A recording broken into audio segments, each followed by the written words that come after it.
کنوارے خان سے اس کے ابو نے پوچھا، مجھے پتہ چلا ہے تم دوستوں کے ساتھ مل کر سگریٹ پیتے ہو۔ خان: قسم لے لو ابو، میں سگریٹ نہیں پیتا۔ نہیں یقین تو امجد سے پوچھ لو۔ بتاؤ امجد، ہم کہاں سگریٹ پیتے ہیں؟ امجد: جی انکل، سامنے والے گھر کے پیچھے پلاٹ میں بیٹھ کر موئے موئے۔ لڑکیاں بن کر ہم معصوموں کو گمراہ کرنے والوں، ہمارا کیا؟ مسئلہ تو تب آپ کو ہوگا جب مولوی صاحب آپ کا نکاح پڑھاتے وقت آپ کی لڑکی سے کہے گا کہ یہ جو زاہد خان ہے، فیس بک پر اس کا نام شمائلہ ہے، کیا یہ تمہیں قبول ہے؟ تو کیا عزت رہے گی تمہاری؟ میرا ایک دوست بہت پریشان تھا۔ وجہ پوچھی تو دکھی ہو کے بولا، یار میری محبوبہ بہت تنگ کرتی ہے۔ میں نے مشورہ دیا کہ اگر گزارا نہیں ہوتا تو چھوڑ دو۔ وہ اپنے گھر چلا گیا اور ٹھیک آدھے گھنٹے بعد میں نے اس کا اسٹیٹس دیکھا، کوئی بھی کمینہ ہمیں جدا نہیں کر سکتا۔ شادی شدہ خوشگوار زندگی کے رہنما اصول۔ شادی کے پہلے دن سسرال پہنچتے ہی بے ہوش ہو جائیں اور ہوش میں آنے پہ بتا دیں کہ مجھے زیادہ لوگ دیکھ کے چکر آ جاتے ہیں، تاکہ آئندہ کے لیے سسرال میں جم غفیر نہ لگے۔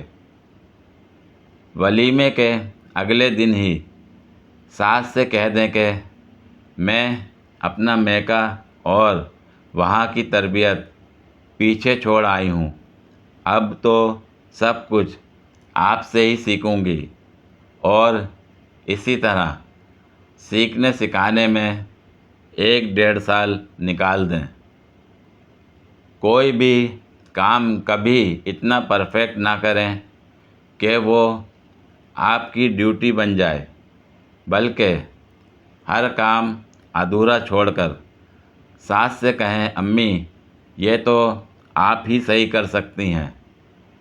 وقت بے وقت چائے بنانے سے بچنا ہے تو کہہ دیں، مجھے ابلتی ہوئی چائے کی نکلتی ہوئی بھاپ سے الرجی ہے، اس لیے یہ ذمہ داری کسی اور کو دے دیں۔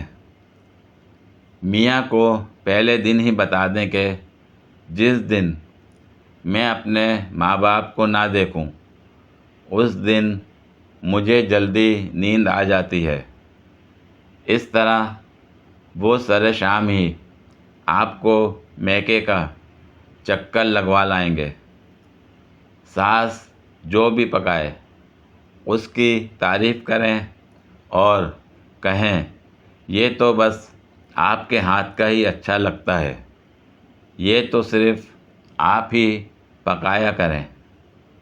ناشتہ بنانے کی ذمہ داری ملے تو کہیں مجھے لنچ کی ڈیوٹی دے دیں، اور لنچ کی ڈیوٹی ملے تو کہیں میں ڈنر بنایا کروں گی، اور ڈنر میں دوپہر کا بچا ہوا سرو کریں۔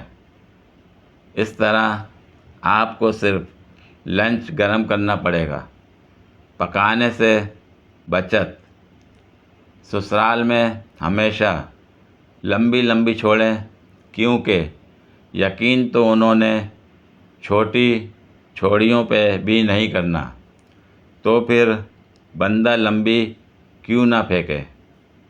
جس دن میاں آپ کو اپنی اماں کے مزاج سے ڈرائے یا متعارف کروائے، اسی وقت بھاگتی ہوئی ساس کے پاس جائیں اور کہیں، امی یہ تو آپ کے بارے میں پتہ نہیں کیا کیا کہہ کر مجھے ڈرا رہے ہیں۔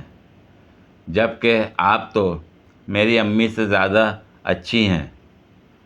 مجھے اپنے بارے میں آپ خود بتائیں۔ مجھے بس پھر اسی دن سے ماں بیٹے کے خلاف ہو کر آپ کی طرف ہو جائے گی اور آپ کی موجیں ہی موجیں۔ نندوں کے آتے ہی فضائل اعمال لے کر بیٹھ جائیں اور انہیں سسرال کی خدمت، شوہر کی خدمت کے فضائل کی تعلیم کریں اور انہیں بتائیں کہ اپنے گھر میں ٹک کے رہنے میں ہی اصل کامیابی ہے۔ اس سے وہ آپ کی سسرال سے وابستگی سے بھی متاثر ہوں گی اور آنا جانا بھی کم کر دیں گی۔ دیورانی جٹھانیوں سے ہمیشہ بنا کر رکھیں، ان سے سب اگلوا لیں، لیکن اپنے اندر کا کبھی ظاہر نہ ہونے دیں، کیونکہ یہی وہ خاموش دوغلے مجاہد ہیں جو وقت پڑنے پہ آپ کے ساتھ۔ پوری ویڈیو دیکھنے کے لیے شکریہ۔ اگر ویڈیو پسند آئی ہو تو لائک اور شیئر کریں، کمنٹ میں اپنی رائے کا اظہار کریں۔ مزید ویڈیوز کے لیے میرے چینل کو سبسکرائب کریں۔ شکریہ۔